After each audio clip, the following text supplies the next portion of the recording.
Okay student, तो आज हम रेस्पिरेशन के रिगार्डिंग डिस्कशन करेंगे। करेक्ट। फर्स्ट ऑफ ऑल बच्चों, आपके लिए ये जानना जरूरी है कि what is the complete meaning of respiration. Respiration का अगर हम कंप्लीट या फुल मीनिंग की बात करें तो रेस्पिरेशन का कंप्लीट मीनिंग होता है एक breathing including gaseous conduction and gaseous exchange, and second is cellular oxidation, you can say cellular respiration,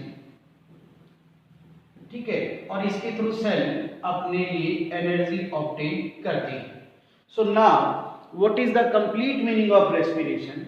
breathing and cellular oxidation. Is that clear? तो ये सबसे पहला इंपॉर्टेंट क्वेश्चन यही बनेगा आपका, राइट। सेलुलर ऑक्सीडेशन का मीन क्या है मैं आपको बताऊं कि मेटाबॉलिज्म है। इसको आप यूँ समझिए कि जैसे ये सेल या टिश्यू है, ठीक है, ब्लड के साथ इस सेल या टिश्यू में क्या आ रहा है? Oxygen, right.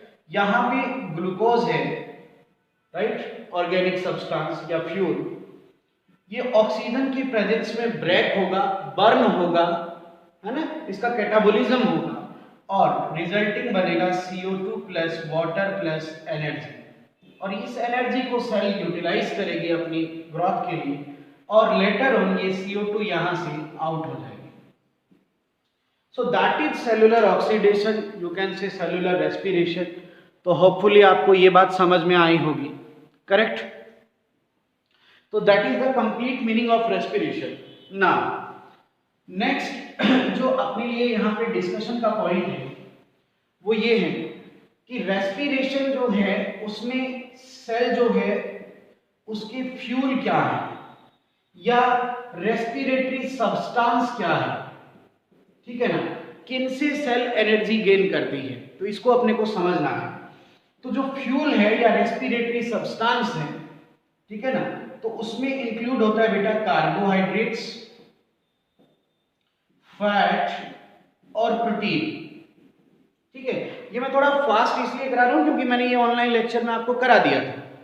आप देखिए बच्चों कि इसके अलावा ऑर्गेनिक एसिड को भी रेस्पिरेटरी सब्सटेंस या सेल के फ्यूल में कंसीडर किया जाता है। Is that clear?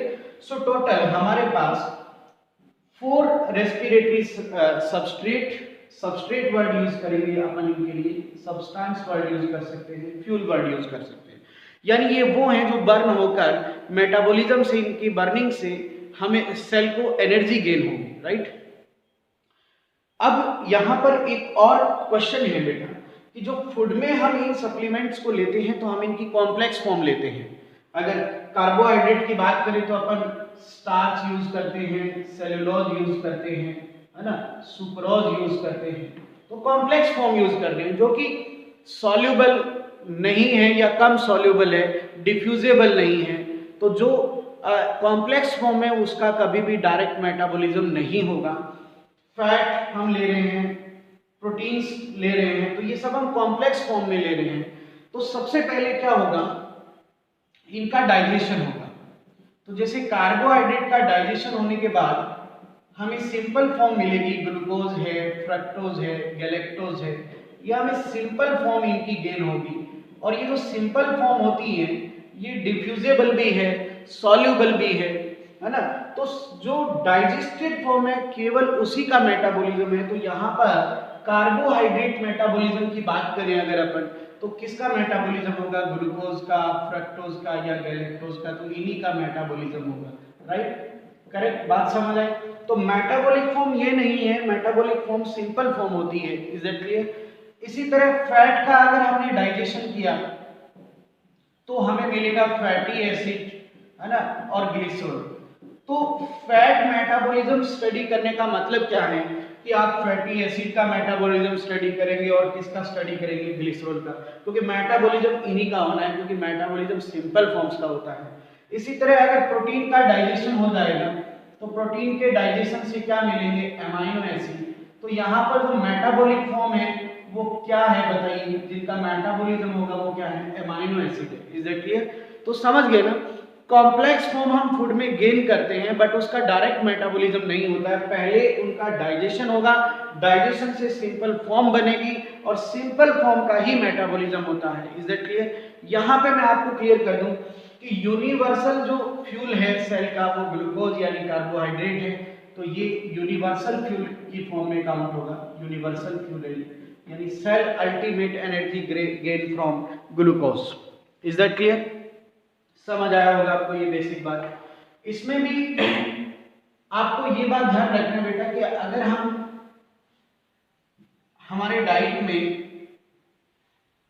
Carbohydrate protein fat ले रहे हैं तो कार्बोहाइड्रेट यूनिवर्सल फ्यूल हैं, ठीक है, और प्रोटीन और फैट। अब आप समझिए कि सबसे ज्यादा एनर्जी जो मिलेगी वो फैट के मेटाबॉलिज्म से मिलेगी, है ना, उससे कम प्रोटीन और सबसे कम एनर्जी ग्लूकोज देता है। बट ग्लूकोज यूनिवर्सल फ्यूल है, सेल अल्टीमेट एनर्जी ग्लूकोज की बर्निंग से ही लेती है, बट सबसे ज्यादा एनर्जी जो है वो फैट देगा इन तीनों के कंपैरिजन की बात करें।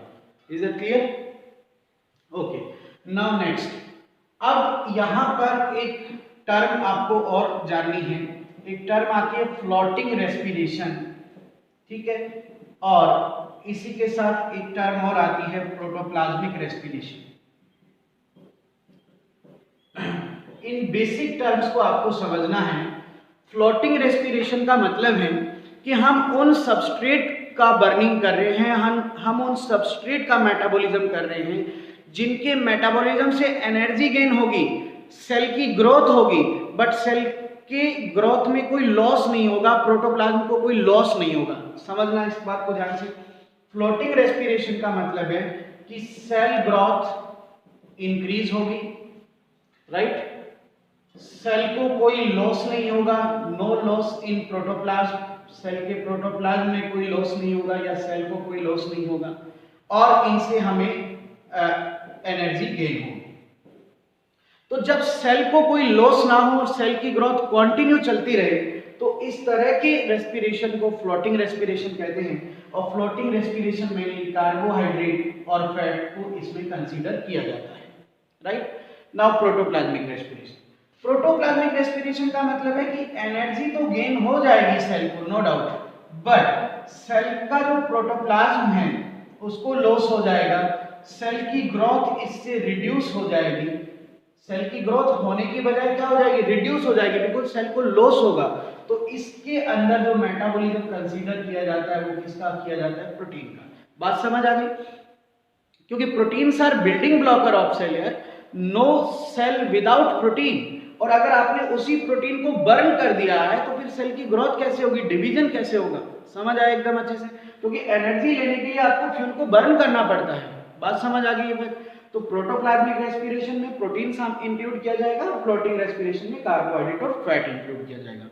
अब यहाँ पर एक बेसिक नॉलेज का क्वेश्चन बताता हूँ आपको। जैसे अपन बात करते हैं कि मेज प्लांट है और मेज प्लांट का एंडोस्पर्म है, और इस एंडोस्पर्म में एक प्रोटीन की लेयर है जिसको एल्यूरोन लेयर कहते हैं, ये प्रोटीन की बनी होती है, राइट। और ये प्रोटीन एक्सेस है, ये प्रोटीन जरूरत से ज्यादा वाला, ये स्टोरेज प्रोटीन।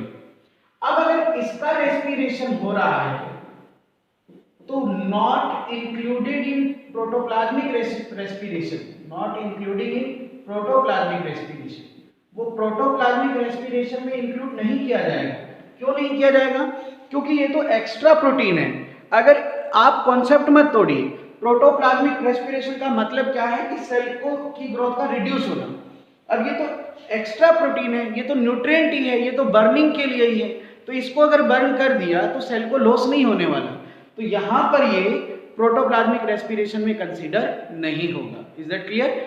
जहां पे सेल अपना स्ट्रक्चरल प्रोटीन या अपना normal protein as a metabolism use कर रही है तब सेल को लॉस होगा, लेकिन अगर सेल एक्सेसिव या स्टोरेज प्रोटीन को यूज कर रही है तो फिर सेल की ग्रोथ को कोई लॉस नहीं होगा, और उस केस में वो प्रोटोप्लाज्मिक रेस्पिरेशन में कंसीडर नहीं होगा। Is that clear? ओके, इसके बाद बेसिक और बात करते हैं अपन। एक जनरल जो है आपके लिए टर्म्स आएंगे बेटा कि एरोबिक रेस्पिरेशन, एक टर्म है एरोबिक रेस्पिरेशन और एक टर्म है anaerobic respiration. Now what is aerobic respiration? Aerobic अपने बायोसाइंस में एरोबिक का मतलब ऑक्सीजन सीधा लेते हैं अपन, राइट? एरोबिक रेस्पिरेशन का मतलब कि यहां ऑक्सीजन की प्रेजेंस में मेटाबॉलिज्म हो रहा है, तो ऑक्सीजन की प्रेजेंस अगर है तो फिर जो फ्यूल है वो कंप्लीट बर्न होगा, है ना? और फ्यूल अगर कंप्लीट बर्न होगा like that C6H12O6 that is glucose in presence of oxygen CO2 plus water, वो कंप्लीटली इनऑर्गेनिक में कन्वर्ट हो गया, मतलब वो कंप्लीट बर्न हो गया। और जब फ्यूल कंप्लीट ऑक्सीडाइज हो जाएगा, पूरी तरह से बर्न हो जाएगा, तो इससे एनर्जी गेन भी क्या होगा? ज्यादा होगा, हाई एनर्जी गेन होगा आपको, right? So that is aerobic respiration, है ना? इसमें ऑर्गेनिक कंप्लीटली इनऑर्गेनिक में कन्वर्ट हो जाएगा और एनर्जी भी आपको ज्यादा गेन होगी, और ये ऑक्सीजन की प्रेजेंस में होता है। एरोबिक रेस्पिरेशन उन सेल्स में होगा जिनमें माइटोकॉन्ड्रिया प्रेजेंट है और डेवलप भी, प्रेजेंट एंड डेवलप है, क्योंकि एरोबिक रेस्पिरेशन के लिए रेस्पॉन्सिबल माइटोकॉन्ड्रिया है। बच्चों ध्यान रखना, एक एरोबिक सेल और एक एनारोबिक सेल में डिफरेंस क्या है? माइटोकॉन्ड्रिया का डिफरेंस है। एरोबिक रेस्पिरेशन के लिए पूरी तरह से रेस्पॉन्सिबल कौन है? माइटोकॉन्ड्रिया। अगर मैं सेल की बात करूं तो सेल का ये साइटोप्लाज्म है, और सेल का जो साइटोप्लाज्म है वो एनारोबिक होता है बेटा, एनारोबिक रेस्पिरेशन करता है। और एक ये सेल है, ठीक है, इस सेल में माइटो भी है, ये माइटोकॉन्ड्रिया है, तो ये सेल क्या करेगी? एरोबिक रेस्पिरेशन करेगी। Now what is difference between two cell? इसमें माइटोकॉन्ड्रिया एब्सेंट है और इसमें माइटोकॉन्ड्रिया प्रेजेंट है, इतना सा डिफरेंस है। जहां माइटो है और वो डेवलप है, रिच है, तो फिर क्या होगा? एरोबिक रेस्पिरेशन होगा। Is that clear? ये बेसिक डिफरेंस आपको समझना है। Now anaerobic respiration, anaerobic respiration में क्या होगा कि O2 एब्सेंट होगी, इसमें फ्यूल अनकंप्लीट बर्न होगा, यानी पूरी तरह से बर्न नहीं होगा या ब्रेक नहीं होगा, लाइक दैट C6H12O6, है ना? ऑक्सीजन है नहीं, तो या तो एथाइल अल्कोहल बन जाएगा या फिर C3H6O3, है ना? ये लैक्टिक एसिड बन जाएगा। Is that clear? तो इसमें क्या बनेगा? Either ethyl alcohol, either lactic acid. तो क्या कंप्लीट बर्न हुआ? नहीं ना, ऑर्गेनिक से अभी भी ऑर्गेनिक मिल रहा है, तो पूरी तरह से बर्न नहीं हुआ है। दूसरी बात, जब फ्यूल पूरा बर्न ही नहीं हुआ है तो फिर एनर्जी भी क्या मिलेगी हमें? कम मिलेगी, है ना? तो ये एनारोबिक रेस्पिरेशन जो है वो कुछ बैक्टीरिया करते हैं, some bacteria and fungi. Fungi का एग्जांपल दे सकते हैं आप यीस्ट, जो बहुत ही इंपॉर्टेंट है, इससे अल्कोहल प्रोडक्शन किया जाता है। लैक्टिक एसिड बैक्टीरिया का एग्जांपल दे सकते हैं आप, लैक्टिक एसिड बैक्टीरिया जो लैक्टिक एसिड प्रोड्यूस करता है, यीस्ट अल्कोहल प्रोड्यूस करती है, करेक्ट? इसके अलावा इसका एग्जांपल दे सकते हैं आप एंडोपैरासाइट, जो हमारी बॉडी के अंदर अटैक करते हैं, जो पैथोजन, उनको एंडोपैरासाइट कहते हैं। और वो हमारी बॉडी के अंदर एरोबिक रेस्पिरेशन नहीं करते हैं, वो क्या करते हैं? एनारोबिक रेस्पिरेशन करते हैं। बॉडी के बाहर वो एरोबिक कर सकते हैं, लेकिन बॉडी के अंदर वो एनारोबिक रेस्पिरेशन करते हैं, क्योंकि एनारोबिक रेस्पिरेशन से एनर्जी क्या मिलेगी? कम, कोई बात नहीं है, वो हमारी बॉडी से एनर्जी गेन कर लेते हैं, इसलिए तो पैथोजन है वो। तो एंडोपैरासाइट ऑलवेज एनारोबिक रेस्पिरेशन करेंगे, जो बॉडी के अंदर तब होंगे, तो ये ध्यान रखना, अच्छा क्वेश्चन है। इसके अलावा ट्यूमर सेल, ट्यूमर सेल यानी कैंसर सेल, राइट? इसके अलावा आप दे सकते हैं हमारी व्हाइट मसल भी कई बार एनारोबिक रेस्पिरेशन करती है। व्हाइट मसल, दो तरह की मसल है ना हमारे अंदर, रेड मसल और व्हाइट मसल, तो व्हाइट मसल जो होती है वो एनारोबिक रेस्पिरेशन करती है। अब यहां पर ये देखना है कि एनारोबिक रेस्पिरेशन की कंडीशंस क्या है। अब ये देखिए कि यीस्ट एक यूकैरियोटिक सेल है। क्या है? यूकैरियोटिक सेल है। तो क्या इसमें माइटोकॉन्ड्रिया नहीं है? इसमें माइटोकॉन्ड्रिया प्रेजेंट है, बट फिर भी ये क्या करेंगे? Anaerobic respiration. तो क्या केस हो सकता है या तो ये हो सकता है कि इसमें माइटोकॉन्ड्रिया लेस डेवलप है, या ये हो सकता है कि ये जिस एनवायरनमेंट में है तो उस एनवायरनमेंट में O2 नहीं है। इसी तरह आप हमारी व्हाइट मसल की बात कर लीजिए, व्हाइट मसल में माइटोकॉन्ड्रिया प्रेजेंट है बट फिर भी वो एनारोबिक रेस्पिरेशन कर रही है। क्यों? क्योंकि अब उसके अंदर O2 नहीं है, O2 डेफिशिएंसी है उसके अंदर। तो कहने का मतलब क्या हुआ कि एनारोबिक रेस्पिरेशन उस केस में होगा या तो माइटो नहीं है या फिर ऑक्सीजन नहीं है। Is that clear?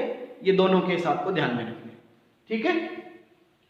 तो इसलिए आपको ये बेसिक पता होना बहुत जरूरी है कि क्या एरोबिक रेस्पिरेशन है और क्या एनारोबिक रेस्पिरेशन है।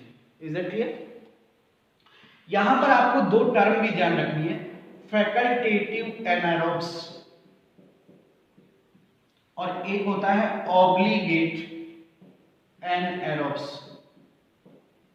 अब इन दोनों चीजों को ध्यान से समझें। फैकल्टेटिव एनारोब्स क्या होते हैं?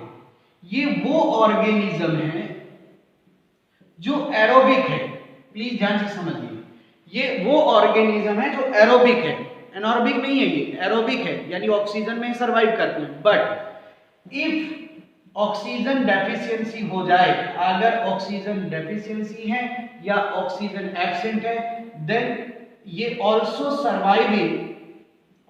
Surviving anaerobic condition. समझ आया? फैकल्टिव का मतलब विकल्प है, इनके पास ऑप्शन है ना। फैकल्टिव एनारोब्स, इनके पास एनारोबिक कंडीशन में रहने का भी ऑप्शन है तो ये एरोबिक, लेकिन अगर ऑक्सीजन नहीं है तो भी ये सर्वाइव कर सकते हैं ना। ऑब्लिगेट एनारोब्स, ऑब्लिगेट का मतलब कोई विकल्प नहीं है, कोई ऑप्शन नहीं है, तो ये completely surviving absence of oxygen, ये बिना ऑक्सीजन के एनवायरनमेंट में ही सर्वाइव करेंगे।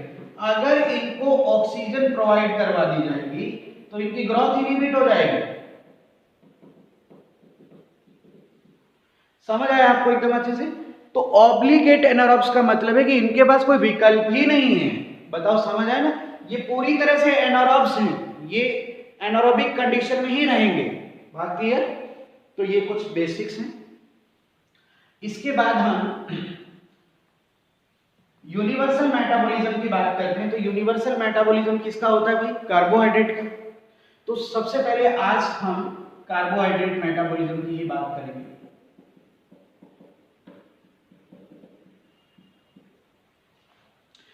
कार्बोहाइड्रेट मेटाबॉलिज्म के अंदर हम यूनिवर्सल सब्सट्रेट लेते हैं ग्लूकोज, यानी हम ग्लूकोज मेटाबॉलिज्म की बात कर रहे हैं, करेक्ट?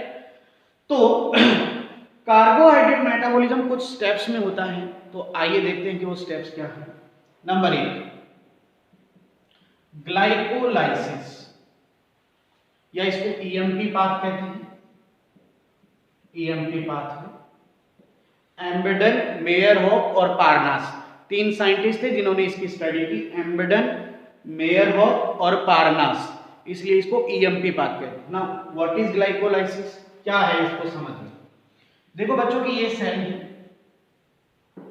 और ये साइटोप्लाज्म, बेसिक समझना जरूरी है। ग्लूकोज सेल के अंदर आया, कहां आया? सबसे पहले साइटोप्लाज्म में। तो ग्लूकोज साइटोप्लाज्म में आ गया है, यहां आकर ग्लूकोज ब्रेक होगा, ग्लाइकोलाइसिस, ग्लूकोज क्या होगा? ब्रेक होगा, और वो ब्रेक होकर बना रहा है पायरुविक एसिड। क्या बना रहा है? Pyruvic acid. ग्लूकोज कितने कार्बन का होता है? 6 कार्बन का। पायरुविक एसिड कितने कार्बन का है? 3। तो ये 1 मोल अगर ग्लूकोज है तो पायरुविक एसिड कितने बन जाएंगे? 2 मोल। तो ग्लूकोज से पायरुविक एसिड बनना, ये प्रोसेस क्या कहलाता है? ग्लाइकोलाइसिस। तो ग्लाइकोलाइसिस का मतलब आपको बेसिक इसलिए करा रहा हूं कि आपको बेसिक मीनिंग तो होना चाहिए। तो क्या मतलब हुआ बताइए? ग्लूकोज से क्या बनेगा? Pyruvic acid. कितने मोल? 2 मोल। ग्लूकोज कितना है? 1 मोल। ग्लूकोज में कितने कार्बन है? 6। पायरुविक एसिड में 3 कार्बन। अब ये ग्लाइकोलाइसिस कहाँ हो रहा है? साइटोप्लाज्म में हो रहा है। तो ऑब्वियस बात है कि ये कौन सी कंडीशन में हो रहा है? एनारोबिक कंडीशन में हो रहा है। Is it clear? क्योंकि कंप्लीट बर्निंग हो ही नहीं रही है, आप देखिए ना, समझ आया एकदम अच्छे से। So that is glycolysis. और ये ग्लूकोज मेटाबॉलिज्म का पहला स्टेप है ग्लाइकोलाइसिस, कि ये होना ही होना है। समझ आ गया एकदम अच्छे से? बताइए ग्लाइकोलाइसिस में कोई दिक्कत? क्लियर? अब बच्चों हम ये मान लेते हैं कि अब यहां से दो केस हो जाएगा। तो अब हमारा टॉपिक नेक्स्ट होगा फ्यूचर ऑफ पायरुविक एसिड। अब इस पायरुविक एसिड का फ्यूचर क्या है? ग्लूकोज के में ब्रेकडाउन होने से पायरुविक एसिड बन गया ना, अब इस पायरुविक एसिड का क्या फ्यूचर है वो देखना है। अब देखिए कि सेल दो तरह की हो सकती है, एक एरोबिक सेल और एक एनएरोबिक सेल। दो तरह की सेल है।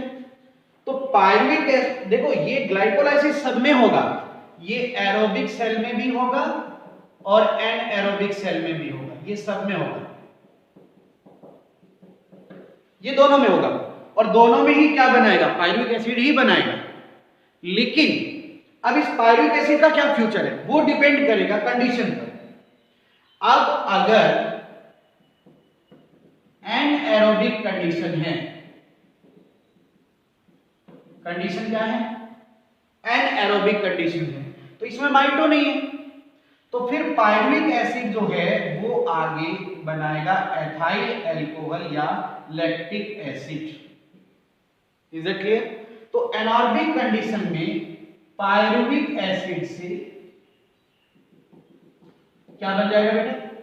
एथाइल अल्कोहल या लैक्टिक एसिड। क्योंकि एनारोबिक में कंप्लीट बर्न होगा ही नहीं, राइट? समझ आए? So now what is the end product of glucose in anaerobic cell?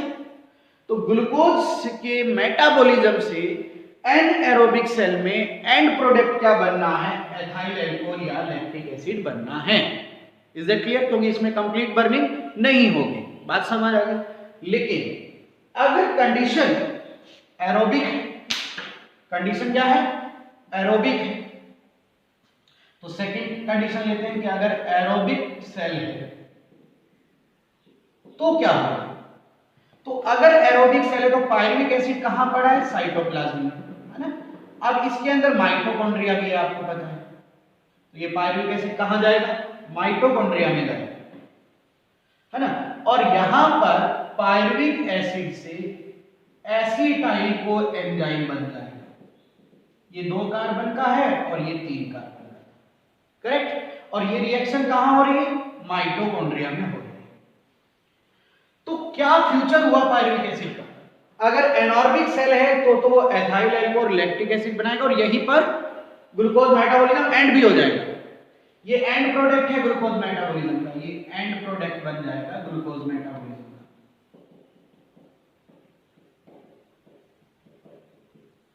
ये ग्लूकोज मेटाबॉलिज्म का एंड प्रोडक्ट है, बस यहां इसके बाद मेटाबॉलिज्म आगे रन नहीं करेगा।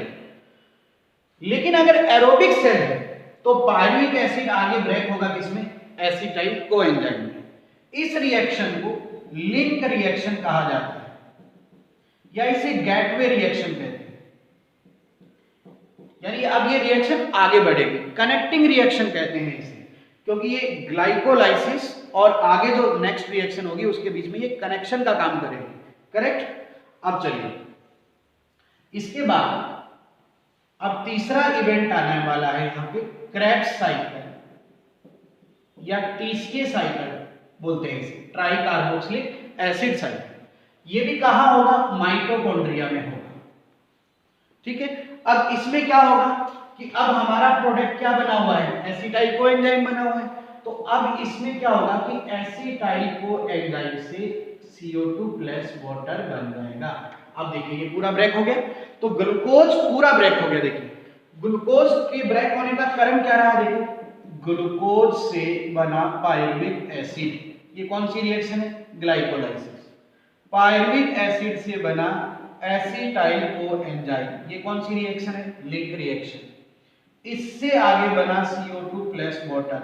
ये कौन सा साइकिल है? Krebs cycle. अब देखिए ग्लूकोज कंप्लीट बर्न हो गया, ग्लूकोज कंप्लीट बर्न हो गया। कब बर्न हुआ? जब एरोबिक कंडीशन है। लेकिन अगर एनॉर्बिक कंडीशन होती तो ग्लूकोज का मेटाबॉलिज्म केवल कहां तक चलता? एथाइल अल्कोहल या लैक्टिक एसिड बनने तक चलता। बात समझ आ गई? तो आप देखिए इसमें वो कंप्लीट बर्न नहीं हुआ है, और अगर एरोबिक सेल है तो वो कंप्लीट बर्न हो गया है, राइट। तो अगर हम एक प्लांट सेल की बात करें या एनिमल सेल की बात करें तो वो एरोबिक सेल है। तो उनके अंदर ग्लूकोज को मेटाबॉलिज्म करने में, ग्लूकोज का कंप्लीट मेटाबॉलिज्म करने में आपको कितने स्टेप करने पड़ गए? 3। कौन कौन से? ग्लाइकोलाइसिस, लिंक रिएक्शन और क्रेब्स साइकिल। समझ आया एकदम अच्छे से? कोई डाउट? समझ आया भाई? लेकिन अब एक और छोटी सी बात है, वो आपको और बताते हैं। जब हमने ग्लाइकोलाइसिस किया,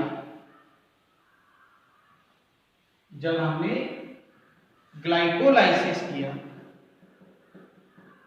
लिंक रिएक्शन की या क्रेब्स साइकिल किया, 3 काम किया हमने, तो इस केस में हमें डायरेक्ट एटीपी मिला, इसमें हमें NADH2 मिला, इसमें हमें ATP भी मिला, NADH2 भी मिला और FADH2 भी मिला, इसमें भी हमें NADH2 भी मिला।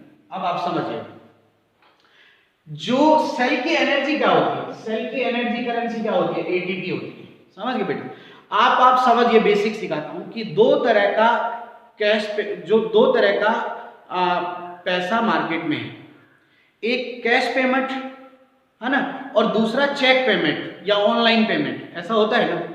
तो जो कैश पेमेंट है वो है ATP, जिससे सेल डायरेक्ट एनर्जी ले लेती है।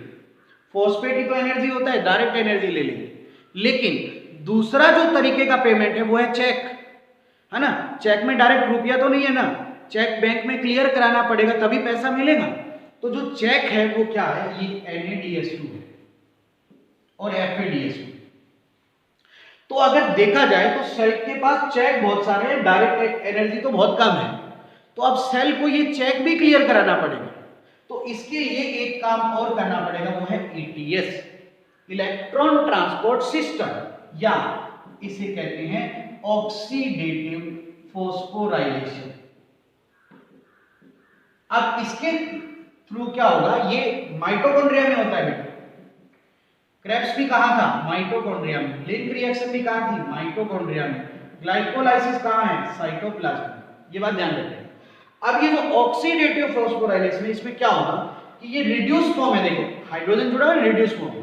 तो NADH2 को ऑक्सीडाइज करेंगे हम NAD+ और क्या निकलेगा? 2H+, और फिर इनसे बनाएंगे हम ATP। तो हमने ऑक्सीडाइज करके क्या बनाया है? ATP बनाया है। लाइक दैट FADH2 ये रिड्यूस फॉर्म है, इसको पहले किसमें कन्वर्ट करेंगे? ऑक्सीडाइज फॉर्म में कन्वर्ट करेंगे, और फिर जो H+ होगा उससे क्या बनाएंगे? ATP। Is that clear? तो NADH2 और FADH2 को ATP में कन्वर्ट करने के लिए क्या किया जाता है? ETS किया जाता है। Is that clear? और ये सेल को मैक्सिमम एनर्जी प्रोवाइड करवाता है, सेल को मैक्सिमम। आप देखिए सबसे ज्यादा जो ATP बनानी है अभी बाकी पड़ी है, वो कौन बना के देगा? ETS बना के देगा। और इसमें भी आपको ध्यान रखना है कि 1 NADH2 is equal to 3 ATP और 1 FADH2 is equal to 2 ATP। Is that clear? ये चेक क्लियर होगा तो 3 ATP मिलेगी भाई, और ये चेक क्लियर होगा तो 2 ATP मिलेगी, है ना। तो अल्टीमेट एक ग्लूकोज का मेटाबॉलिज्म अगर आपको करना है, किसका मेटाबॉलिज्म करना है? ग्लूकोज का मेटाबॉलिज्म कंप्लीट आपको करना है, तो आपको टोटल 4 स्टेप करने पड़ेंगे। Number 1 glycolysis, number 2 link reaction, Krebs cycle और ETS। 4 चीजें करनी पड़ेगी, राइट। और ये कब करनी पड़ेगी? जब एरोबिक सेल है ना, क्योंकि अगर एनॉर्बिक सेल है तो फिर माइटो ही नहीं है, तो फिर ये सब चीजें नहीं होगी। बात समझ आ रही है आपको अच्छे से?